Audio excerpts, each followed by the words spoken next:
സാങ്കേതിക പരിശോധനകൾ പൂർത്തിയാകും വരെ തേജസ് യുദ്ധവിമാനങ്ങൾ ഇനി പറക്കില്ല. തേജസ് യുദ്ധവിമാനങ്ങൾ ഉൾപ്പെട്ട മൂന്നാമത്തെ അപകടത്തിന് പിന്നാലെയാണ് ഈ നടപടി. ഏകദേശം 30 തേജസ് യുദ്ധവിമാനങ്ങൾ വ്യോമസേനയ്ക്കുണ്ട്. YS അഭിനന്ദ് വിവരങ്ങളുമായി. അഭിനന്ദ്, ഇപ്പോൾ 3 അപകടങ്ങളാണ് തേജസ് അപകടങ്ങളായി വന്നിരിക്കുന്നത്. അതുകൊണ്ട് തന്നെ ഇനി 30 വിമാനങ്ങളുടെ കാര്യത്തിൽ കൂടുതൽ പരിശോധനയുണ്ടാകുമെന്നാണ് മനസ്സിലാക്കാനാകുന്നത്.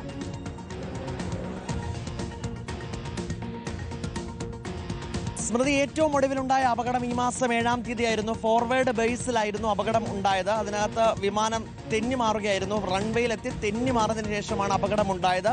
തലനാരിടയ്ക്കാണ് പൈലറ്റ് ഉൾപ്പെടെയുള്ളവർ രക്ഷപ്പെട്ടതെന്നാണ് ഇപ്പോൾ ലഭ്യമാകുന്ന വിവരം. ഫോർവേഡ് ബേസിൽ എങ്ങനെ അപകടമുണ്ടായി എന്നടക്കമുള്ള കാര്യങ്ങളൊന്നും തന്നെ ഇപ്പോഴും വ്യക്തമാക്കിയിട്ടില്ല. എന്തായാലും വിശദമുള്ള പരിശോധന നടത്തുമെന്ന് പറയുമ്പോൾ ഇപ്പോൾ ഏറ്റവും പ്രധാനമായിട്ട് വിവരം പുറത്തു വരുന്നത് 30 വിമാനങ്ങളാണ് തേജസിന്റെ ഭാഗമായിട്ടുള്ളത്. തേജസ് യുദ്ധവിമാനം എന്നത് ഹിന്ദുസ്ഥാൻ എയറോനോട്ടിക്കൽ ലിമിറ്റഡ് ആണ് അത് നിർമ്മിക്കുന്നത്. അതിന്റെ നിർമ്മാണ പ്രവർത്തനങ്ങളൊക്കെ പുരോഗമിക്കാത്തതിൽ വലിയ പരാതിയുമൊക്കെ ഇതിനോടകം തന്നെ ഉയർന്നു.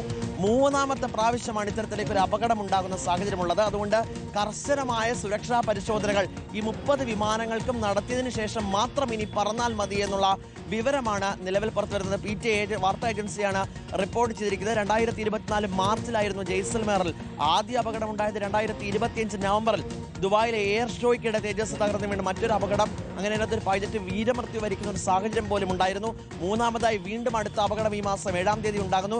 തുടർച്ചയായി തേജസ് വിമാനം അല്ലെങ്കിൽ ഇന്ത്യ തദ്ദേശീയമായി രൂപകൽപ്പന ചെയ്ത അഭിമാന പുരസ്സരം കാഴ്ചവെക്കുന്ന ഒരു വിമാനം ഇത്തരത്തിലേക്ക് ഒരു അപകടത്തിലേക്ക് പോകുന്ന സാഹചര്യം എന്താ എന്ന ഒരു പ്രതിപക്ഷ ആരോപണം ഇതിനോടകം തന്നെ ഉയർന്നു വരുന്നുണ്ട്. അതിന്റെ ഭാഗമായി കൂടിയാണ് വിശദമായ പരിശോധനയ്ക്ക് ശേഷം മാത്രം ഇനി 30 തേജസ് യുദ്ധവിമാനങ്ങൾ പറന്നാൽ മതി എന്നുള്ള തീരുമാനത്തിലേക്ക് എത്തുകയും ചെയ്തിരിക്കുന്നത്. ശരി, സാങ്കേതിക പരിശോധനകൾ പൂർത്തിയാകും വരെ തേജസ് യുദ്ധവിമാനങ്ങൾ ഇനി പറക്കില്ല, ഗ്രൗണ്ട് ചെയ്തിരിക്കുന്നു എന്നുള്ള വിവരമാണ് ഇപ്പോൾ YS അഭിനന്ദ് ഡൽഹിയിൽ നിന്ന് നൽകുന്നത്.